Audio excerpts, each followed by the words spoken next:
C'era una volta, e forse c'è ancora, in una valle meravigliosa, al di là di mari e montagne, Luigi, una pecora. Una pecora bella, come tutte le altre che con lui abitavano. Un giorno, come tanti altri, però, sulla collina si alzò un forte vento. E da dove non si sa spuntò una corona che, opla! Luigi si ritrovò improvvisamente re. Re Luigi allora pensò che per poter governare fosse necessario mettersi in alto, più in alto delle altre pecore, e che per comandare servisse uno scettro,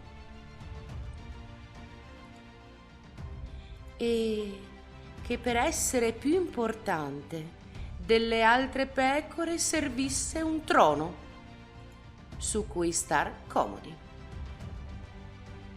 e che per essere rispettati servisse che gli altri animali arrivassero a lui inchinandosi, e che per farsi veder forte servissero armi ed eserciti, e che fosse impossibile accettare che pecore diverse da lui abitassero lì vicino, e fu così che le scacciò.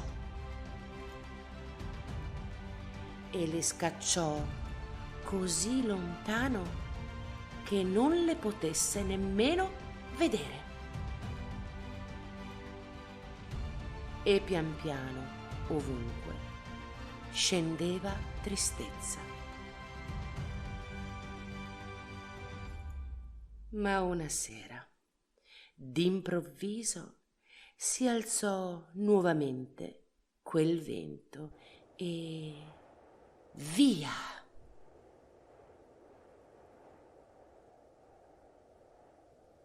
La corona se ne andò.